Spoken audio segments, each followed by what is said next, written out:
시편에서 제일 긴 게 119편입니다. 그 무려 176절까지 이렇게 있는데 두 번째로 긴 시입니다. 이 시편에서. 그래서 이제 이 시편 78편은요. 그 후대에게 자손들에게 교훈을 주려고 쓴 시입니다. 그래서 우리가 이거를 교훈시라 그렇게 얘기해요. 다 같이 교훈시.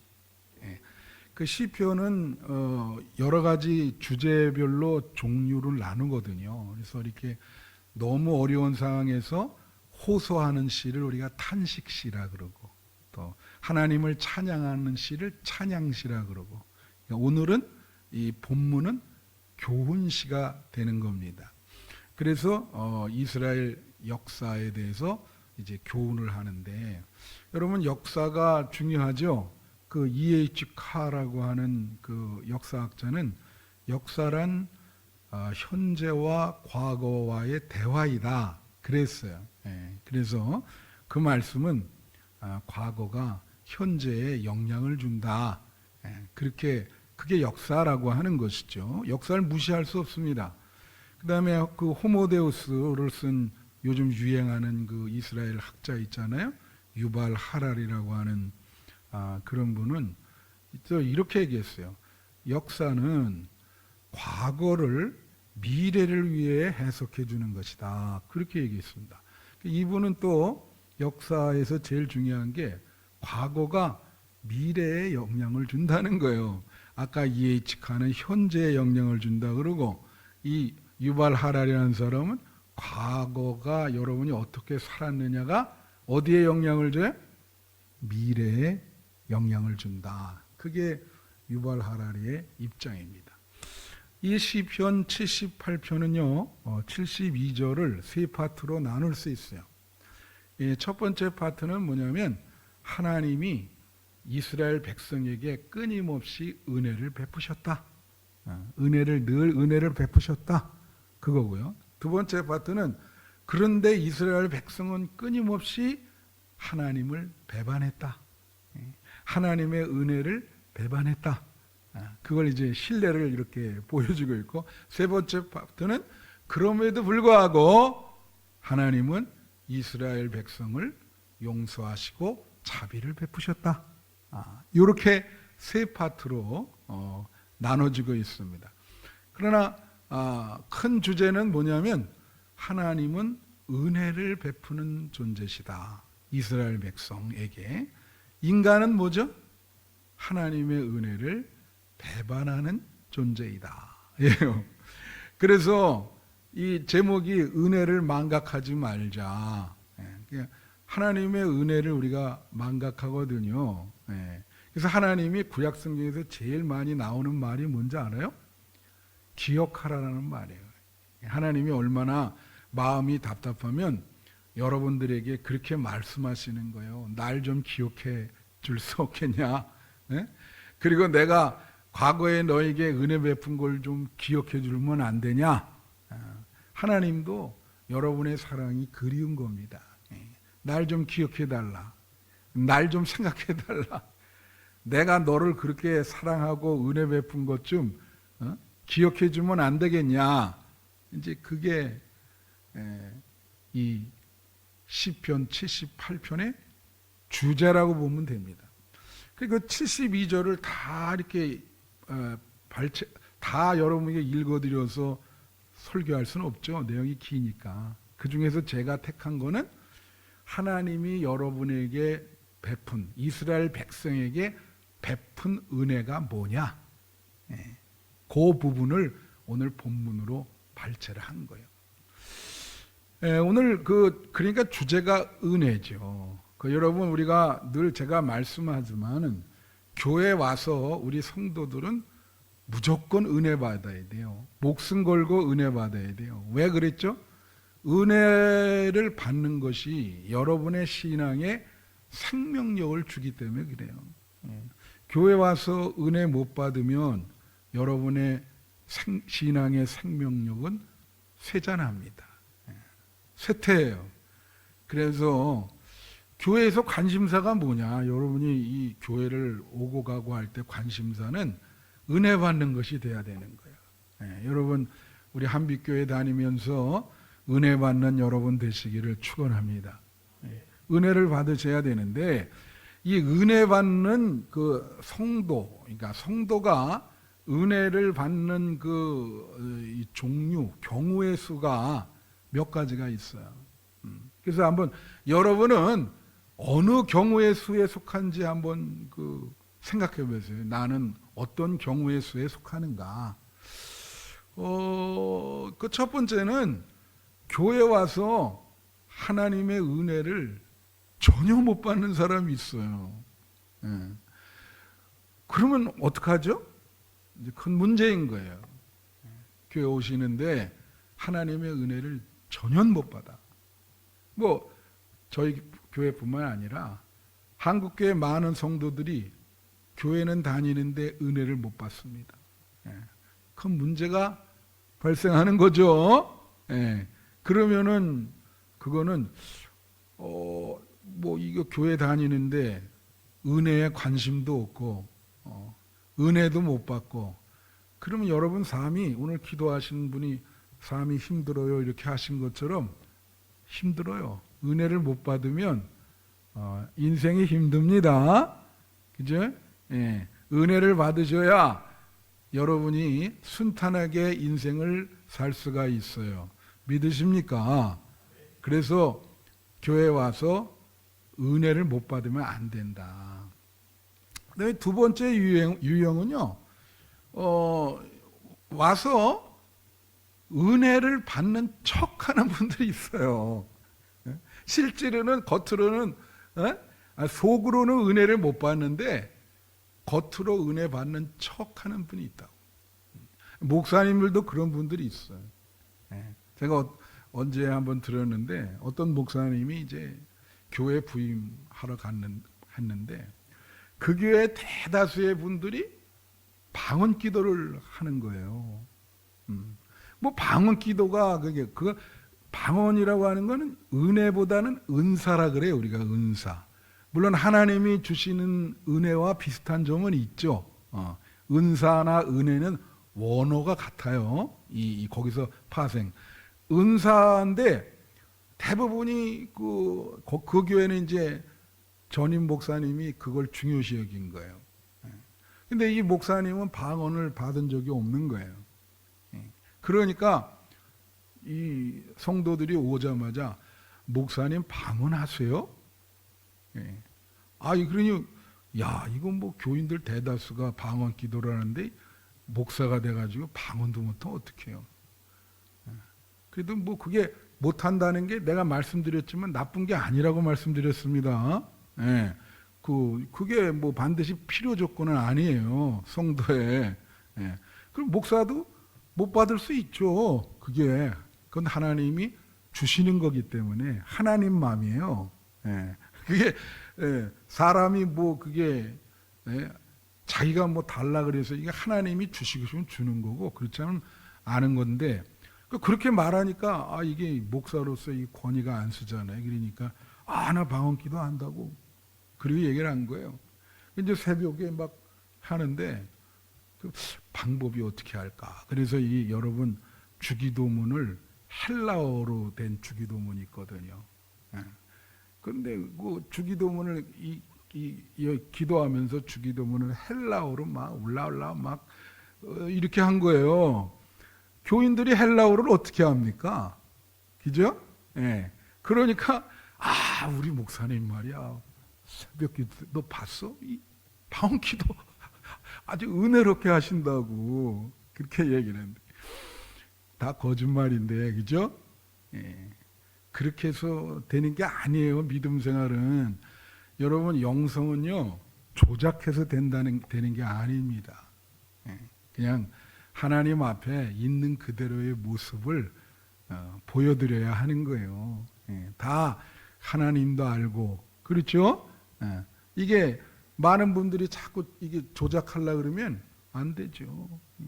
여러분 마음이 제일 중요한 거예요. 그래서 내 믿음의 상태라고 하는 거는, 그래서 이게 은혜 받은 척, 어떤 사람은 뭐 말끝마다 뭐 예배 드릴 때마다 뭐 할렐루야 그러는데 그죠? 예?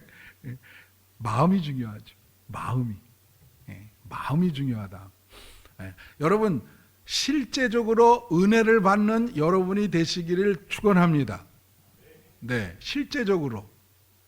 그 다음에 세 번째는요, 하나님이 은혜를 많이 줬는데 깨닫지 못하는 사람이 있어요. 실제로 많이 은혜를 받았거든? 여러 가지 면에서. 그런데 그걸 깨닫지를 못하네. 하나님이 이미 많이 줬는데.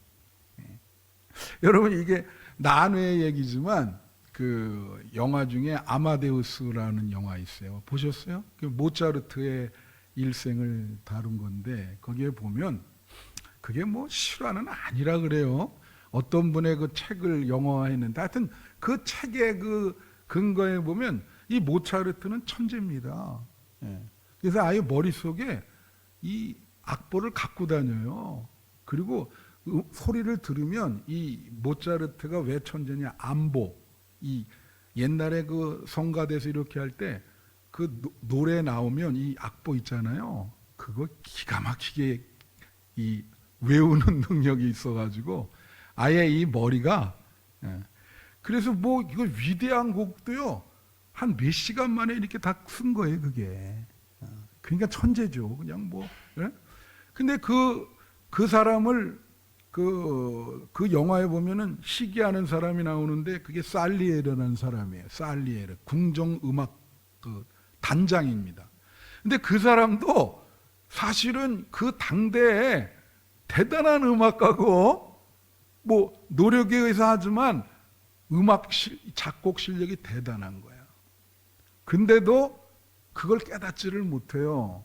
그래서 계속 하나님께 뭐라 하냐면 왜 나한테는 이런 달란트를 안 주고 모차르트에게만 줬냐고 계속 그래. 근데 사실 뭐예요? 본인도 이미 다른 사람보다 넘치는 능력을 하나님부터 받았거든. 근데 그걸 깨닫지를 못해. 나는 못하는 사람이다. 말이 안 되잖아요. 그죠? 많은 사람, 아니, 어떻게 모두가 천재가 될 수 있습니까? 안 되죠. 그래도 그 당대에는 몇 안 되는 사람 중에 한 사람 들어가는데도 그걸 만족할지를 몰라. 하나님이 그렇게 능력을 줬는데도 그냥 그 감사할 줄 모르고 깨닫지 모르고 자기를 괴롭히고 자학하고. 예. 결국 그 영화에 보면은 모차르트를 이제 뭐 이게 간접 살인하는 그런 장면으로 나오거든요. 그 견디지 못해가지고. 예? 여러분, 하나님이 지금 상태에서 여러분에게 은혜를 많이 줬습니다. 할렐루야. 그걸 깨달으시기를 바래요. 나에게 주신 은혜가 무언가. 그죠? 그래서 그러잖아요. 시편 49편 20절에 보면은 뭐라고 나오냐면 존귀하나 깨닫지 못하는 사람은 멸망하는 짐승 같도다. 그래서 제가 늘 이거 인용하는 기절인데 깨달음이 있어야 되는 거예요. 신앙은 깨달음이 중요해요. 깨달음. 아, 그렇구나. 그죠? 그런 것이 없으면 동물과 다른 점이 무엇이 있는가? 그렇게 얘기하는 거예요. 하나님의 은혜를 깨닫는 여러분이 되시기를 축원합니다. 그 다음에 넷째로는 또 하나, 하나님의 은혜를 받은 건 알거든요. 근데 그걸 배반하는 성도들이 있어요. 은혜를 배반한다고. 지금 이스라엘 백성에 대해서 이 시편 기자가 얘기하는 게 그거예요. 사람도 그러잖아요. 아니, 많이 도움을 줬는데, 그죠? 배반해. 그 옛날에 그잖아요. 머리 까만 짐승은 거두는 게 아니다. 이런 말 속담에도 있지 않습니까? 사람도 이렇게 도움을 줬는데 배반을 한단 말이야. 가까운 사람이 배반한. 그걸 뭐라 그러죠? 다 같이 따라하세요. 배은망덕. 예, 그걸 배은망덕이라 그래요. 인간은 그런 존재가 많습니다. 그런데 하나님이 주신 은혜에 대해서도 그렇게 은혜를 많이 주었건만 배반을 한다고. 알면서도 배반해. 다른 신을 섬기고 하나님을 망각하고, 그게 배반이요. 그렇게, 이건 최악의 경우야. 진짜 하나님의 은혜를 어렴풋이 알지만서도 다른 길로 가고 하나님을 배척하는, 배반하는, 여러분 다 좋은데 그런 성도가 되지는 마세요. 할렐루야. 그죠? 하나님의 은혜를 배반하는 성도가 되면 안 되지요. 이스라엘 백성이 그렇다니까. 지금 본문이 그거를 얘기해 주고 있는 거예요. 그래서 72절까지 다 그 얘기예요. 배반의 역사. 근데 마지막 5번째로가 이제 여러분이 돼야 되는데, 하나님이 주신 은혜를 깨닫고 늘 감사하는 생활을 하는 성도예요. 저는 우리 한빛교회 성도님들이 하나님이 주신 은혜를 깨닫고 어떠한 어려운 상황이 있더라도 늘 하나님께 감사하는 신앙생활을 하시는 여러분 되시기를 축원합니다. 이게 우리가 하나님의 은혜를 받고 그거를 일상생활에 유지할 수 있는 그런 비결이며, 그렇게 해야 될 우리의 태도인 것입니다. 그래서 저는 은혜를 쉼 없이, 중단 없이 받는 여러분 되시기를 바라고요. 그 하나님의 은혜를 깨닫고 마음속에 아주 속으로부터 우러나오는 하나님에 대한 감사가 여러분에게 넘치기를 축원합니다. 근데 오늘 이제 본문에 보면은 하나님이 이스라엘 백성에게 베푼 3가지, 아주, 이건 이제 구약 성서에 나오는 하나님이 결정적으로 이스라엘에게 베푼 3가지 은혜가 나와요. 그 3가지 은혜를 짤막하게 살펴보겠습니다. 첫째는 자유와 해방의 은혜입니다. 이 말씀은 우리가 51절부터 53절까지 보시면 되겠어요. 애굽에서 모든 장자 곧 함의 장막에 있는 그들의 기력에 처음 것을 치셨으나, 이건 뭐냐면 그 10가지 재앙의 10번째 재앙입니다. 그죠? 그 얘기를 하는 거예요. 애굽에서 이스라엘 백성이 430년 동안 무슨 생활했죠? 노예 생활을 했습니다. 노예 생활, 오랜 세월 동안. 그래서 그들의 고역이 막 신음소리가 하늘을 치솟았어요. 너무나 힘들어서. 아이고 힘들다. 그럴 때 하나님께서 애굽 왕을 치시고, 또 애굽에 있는 그 모든 장자들 그걸 다 치시고, 그리고 이스라엘 백성을 출애굽을 시킨 거죠. 그걸 얘기하는 거예요. 52절. 그가 자기 백성은 양같이 인도하여 내시고 광야에서 양떼같이 지도하셨도다. 그래서 그가 백성을 양같이 인도했다는 거예요. 바깥으로 막 그 홍해 바다가 있었는데, 그래서 53절에 보면 53 그들을 안전히 인도하시니, 다 같이 안전히 인도하시니 그들은 두려움이 없었으나 그들의 원수는 바다에 빠졌도다. 그러니까 뒤따라오던 애굽 병사들은 바다에 빠져서 다 죽었잖아요. 이스라엘 백성만 갈 수 있도록 바다가 갈라져서 이 바다를 땅으로, 무트로 걸어갔잖아요. 안전하게 인도했다는 거예요. 그러나 그래서 두려움이 없었어요. 하나님이 우리가 두렵지 않도록 안전하게 인도하신 거예요. 그래서 그 노예 생활에서 자유를, 탈출을 하게 한 거죠. 그러면 이게 우리가 예수님을 믿을 때 이게 이 자유와 해방의 은혜가 우리에게 임하는 거거든요. 여러분 여기 나사렛대 또 연세대 이런 데 가보면 이 나사렛대 한번 가보면 여기에 그 나사렛대 학교 교육 목표가 경건과 자유예요. 근데 거기 밑에 보면 요한복음 8장 얘기가 나와 있어요. 진리가 너희를 자유케 하리니. 다 같이 진리가 너희를 자유케 하리니. 예, 이 진리는요, 예수님이 얘기한 건데 이 진리는 신앙이라 그래도 됩니다. 신앙이 너희를 자유롭게 한다. 신앙이, 하나님을 믿는 신앙이 너희를 자유롭게 한다. 이게 애굽의 노예 생활에서 탈출시켰다는 것은 영적인 의미가 있는 거예요. 어떤 의미가 있는가? 우리가 이 자유를 얻어야 될 게 뭘까요? 이 성경 신구약을 보면 이제 그 자유를 얻어야 될 거에 대해서 몇 가지를 얘기하고 있어요. 우선 하나는 육체. 이 그 바울이 이건 주로 얘기하는 거예요. 우리는 육체에 구속되어 있는데 이 육체의 이 본능으로부터 자유를 얻어야 된다. 그 다음에 또 물질. 여러분 물질 걱정 많으시죠? 예? 물질의 노예가 된단 말이에요. 이제? 그래서 예수를 믿으면 물질이 많고 적던 간에 물질의 노예로부터 하나님께서 자유를 주신다는 거야. 많이 있든 적게 있든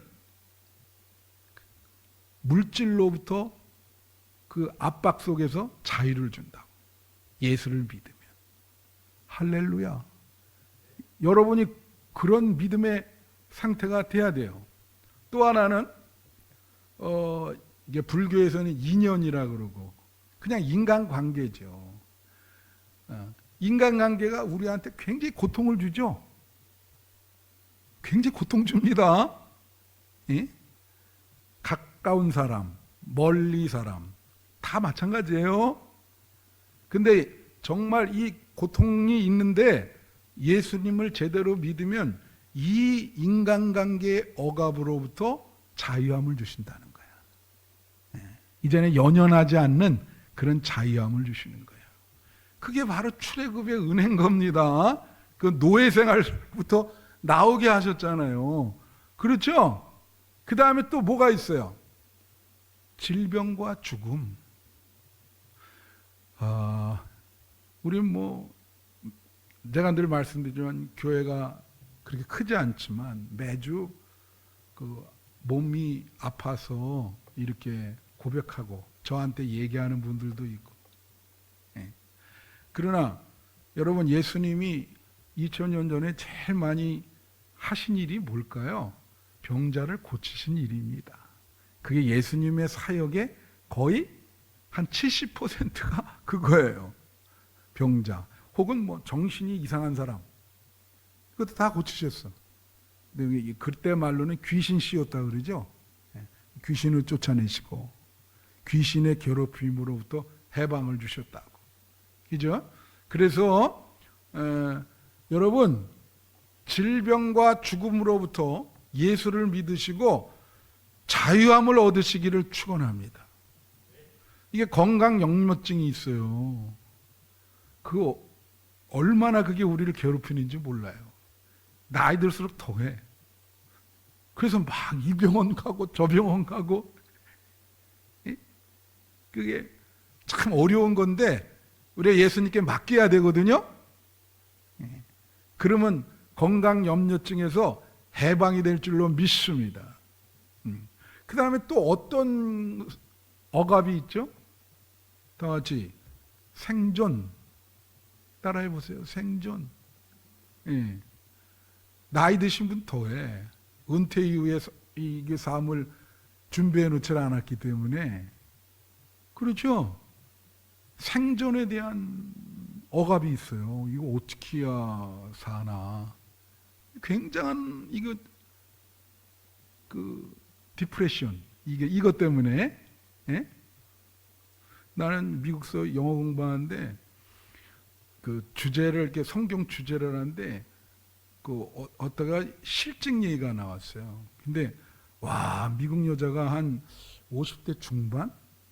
아니 그 얘기 나오는데 막 통곡을 해. 그래서 트라우마가 있대 자기가. 그래서 왜 그러냐 했더니 이 미국은요 그냥 금방 해고했다가 금방 고용하고 그러거든요. 그게 아주, 그래서 자기 그거에 대한 트라우마가 있다 그래. 그러니까 그걸 보면서 우리가 이제 성경 공부하면서 기도해 줬는데, 와, 그건 뭐 그 스트레스란 대단한 거죠. 근데 어렵지만 예수를 믿으면 하나님께서 그 스트레스, 그 생존에 대해서 자유함을 주실 것이다. 할렐루야. 또 뭐 있어요? 죄. 이게 죄를 어떻게 해결할까?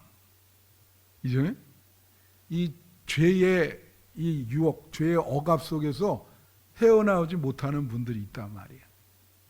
근데 예수를 믿으면 죄의 노예로부터 해방시켜 준다는 거지. 그래서 결론은 뭐냐면 맨 마지막은 마음의 억압이에요. 억눌림. 신앙이 너희를 자유케 한다.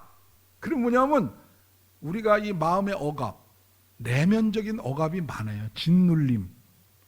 그죠? 뭐 여러 가지 부정적인 감정들이 많죠. 그런데 진리가 너희를 자유케 하리라. 신앙심이 너희를 자유케 하리라. 예수를 믿으면 모든 내면적인 억압으로부터 자유함을 주신다는 겁니다. 할렐루야. 여러분, 그래야 마음의 평화를 얻을 수가 있어요. 그게 은혜인 거예요. 자유의 은혜. 이스라엘 백성들한테 해방과 자유의 은혜를 줬어. 그들이 노예 생활 속에서 많이.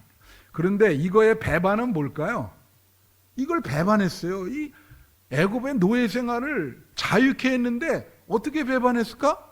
계속 하나님께 뭐라고 얘기했죠?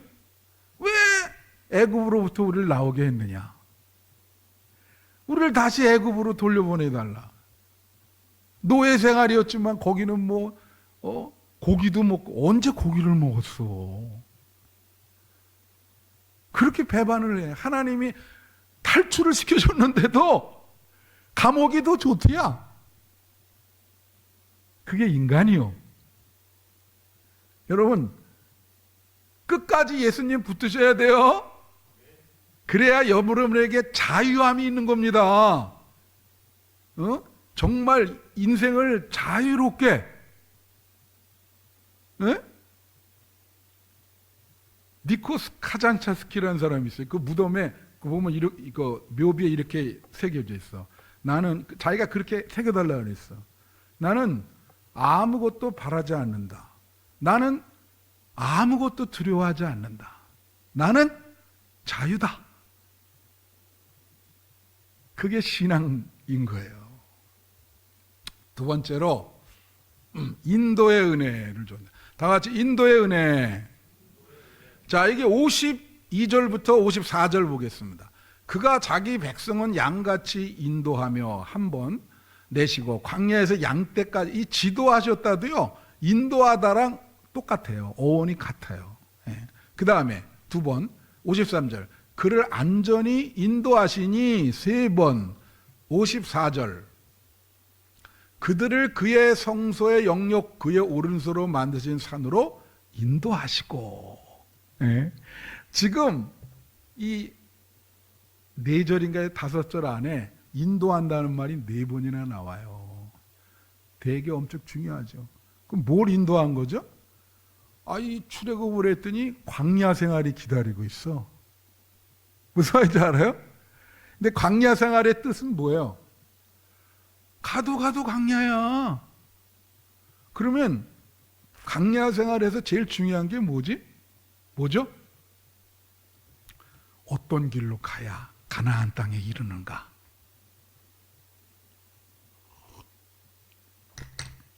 어떤 길이 맞는 길인가? 그거 아니겠어요? 그러니까 하나님이 뭐라 하냐면, 야, 너네는 그냥 내가 손 붙잡고 이끄는 대로만 와라. 왜? 너희는 이게 방향을 모르니까. 그렇게 얘기하셨거든. 그래서 낮에는 구름 기둥, 밤에는 불 기둥. 너네는 텐트만 쳤다가 풀었다가 그것만 하면 하나님이 인도한다 그런 거예요. 심지어 그 음식도 하늘에서 만나를 내려줄 테니까 너희는 그냥 나만 붙잡고 오면 돼. 그걸 못하네. 그걸 못해. 여러분, 신앙생활이라는 거는 하나님이 제시하는 길을 붙잡고 따라가는 게 신앙생활입니다. 할렐루야. 여러분 그거 아세요?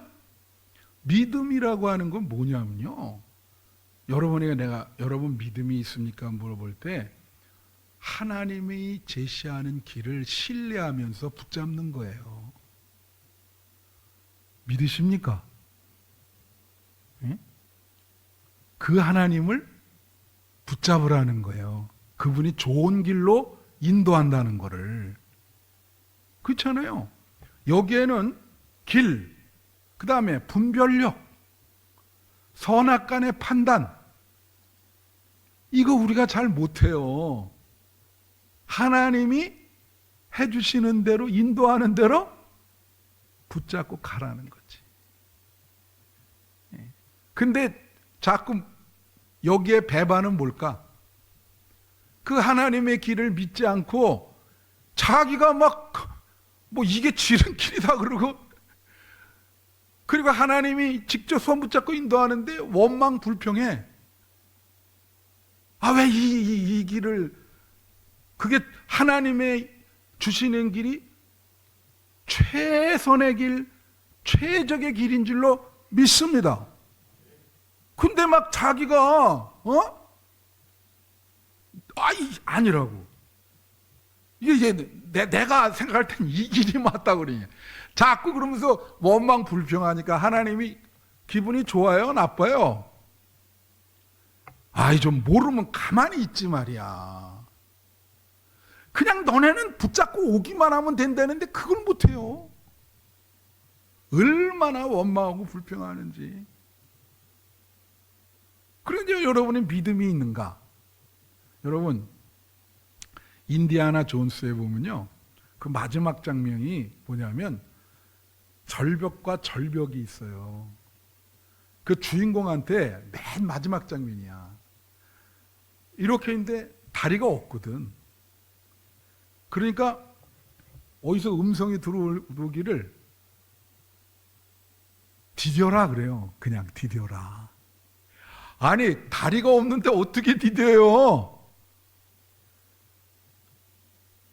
그게 믿음이거든, 그게. 디뎌라. 내가 붙잡아주게, 디뎌라. 그게 하나님이 여러분에게 말씀하시는 거예요. 근데 못 디디다가 디뎠더니 글쎄 다리가 이렇게 생기는 거예요. 깜짝 놀라요. 본인도 떨어질 줄 알았는데 딱 디뎠더니 그게 다리야. 그래서 건너갔어. 살았어. 믿어야 되거든. 여러분, 하나님의 길을 믿으셔야 됩니다. 하나님의 길을 불신하면 안 돼요. 여복하면 하나님이 여러분에게 해로운 길을 주시겠어요? 늘 하나님을, 이게 바로 인도의 은혜인 거예요. 인도의 은혜. 여러분이 방황할 때 좋은 길을 주신다. 그걸 신뢰하셔야 돼. 사람은 믿으면 안 됩니다. 하나님 붙잡으세요. 하나님은 정말 여러분을 위해서 모든 것을 하시는 분이에요. 여러분의 행복을 위해서 그 길을 가야 돼요. 마지막 세 번째로, 정착의 은혜라. 55절 보세요. 이제 가나안 땅에 들어간 거예요. 그래서 또 나라를 그들의 앞에서 그 가나안 땅에 들어갔더니 원주민이 있어. 거기에 이미 강력한 나라들이 형성이 돼 있는 거예요. 근데 그 원주민을 다 쫓아내고 하나님이 그 땅을 줄을 쳐서 그들의 소유를 분배하시고 이스라엘 지파들이 그들의 장막에서 살게 하신 거예요. 이제 정착이 된 거예요. 광야 생활 끝났어요. 이제 땅을 주시고 거기서 농사도 짓고 행복하게 살으라. 이걸 정착의 은혜라 그래. 다 같이 정착의 은혜. 정착의 은혜는 뭐냐면요, 우리가 이 세상을 살아가려면 우리를 밑받치고 있는 안정성이 있어야 돼요. 안정성. 쉽게 말하면 교두보가 필요하다는 거지. 그러잖아요. 이 광야 생활은 쇠빵살이 인생이요. 아니면 월세. 이리 갔다 저리 갔다. 정착은 뭐예요? 자기 집을 소유한 거라고. 이제 내 집을 얻었어요. 세상 내가 신방 가가지고 제일 기분 좋은 때가, 목사님 이제 우리가 내 아파트를 갖게 됐습니다. 와서 감사 예배를 드려주세요. 야, 얼마나 기분이 좋은지 몰라요. 우리 성도들이 자기 집을 갖고 감사 예배를 드려달라. 정착이 된 거지. 예? 여러분, 노르망디 상륙작전이라고 있어요. 인천 상륙작전 똑같아. 인천 상륙작전은 이길 확률이 5,000분의 1밖에 안 됐어요. 이 메가더라는 사람이 대단한 사람인 거예요. 그걸 성공시켰잖아요. 이 상륙작전의 제일 중요한 게 뭔지 알아요? 교두보를 확보하는 겁니다.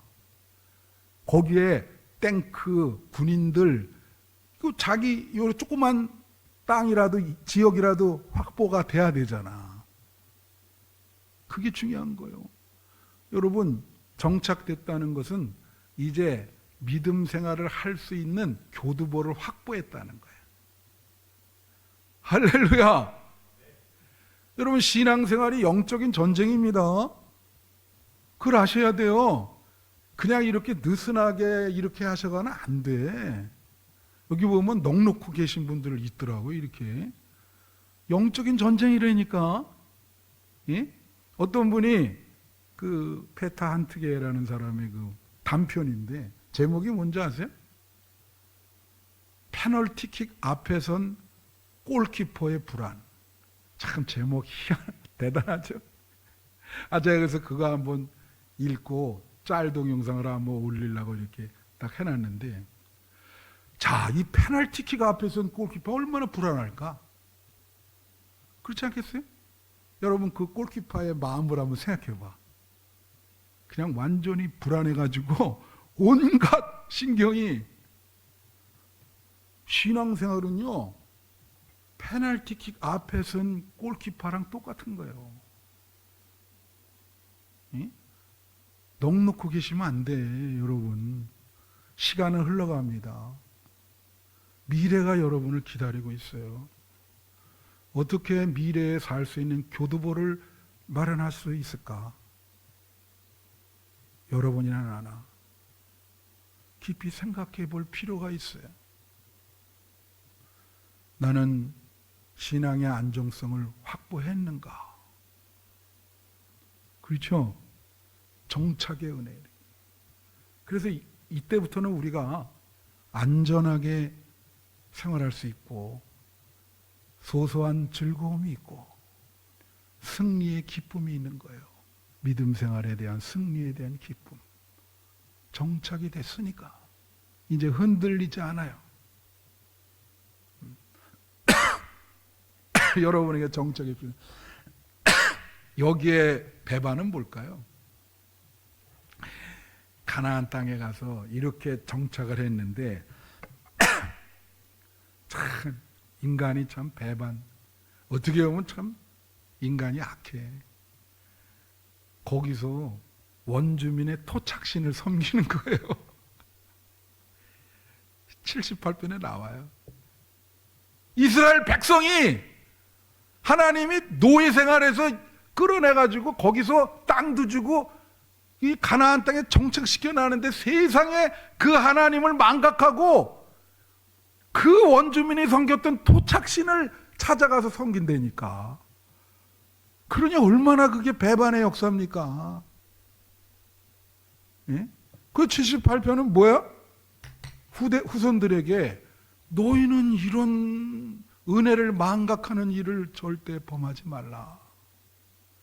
이스라엘이 이렇게 오늘날 이렇게 나라도 없이 고통을 당하게 된 것은 너희 조상들이 하나님을 은혜를 망각하고 배반을 하고 다른 신을 섬기기 때문이다. 그게 이 결론입니다. 여러분, 이제 여러분 하나님께서 여러분을 정착시키고 안정성을 주었어요. 교두보를 살 수 있도록 주셨다고요. 세상이 주는 안정성은 믿을 수가 없어요. 흔들립니다. 깨집니다. 그러나 하나님은 절대 분별하세요. 여러분을 꽉 붙들고 계세요. 그 하나님이라는 흔들리지 않는 터전 위에 여러분은 서 있는 것입니다. 여러분, 예수님 붙드는 그 힘, 그걸 놓지 마시기를 축원합니다. 그래서 오늘 여러분 힘 받으시라고 말씀을 마치면서 93장, 여기 예수는 나의, 오늘 아침에 우리 집사람이 이렇게 그 설거지를 하면서 이 찬양을 부르더라고요. 예수는 나의 힘이요 내 생명 되시니 구주 예수 떠나 살면 죄 중에 빠지 눈물이 앞을 가리고 내 마음에 근심 쌓일 때 위로하고 힘 주시리 주 예수. 아멘. 여기 이렇게 눈물이 앞을 가리고 내 마음에 근심 쌓일 때 위로하고 힘 주시리 주 예수. 할렐루야. 우리 한 번은 앉아서 1절 부르고 한 번은 일어나서 부르고 제가 축도하겠습니다.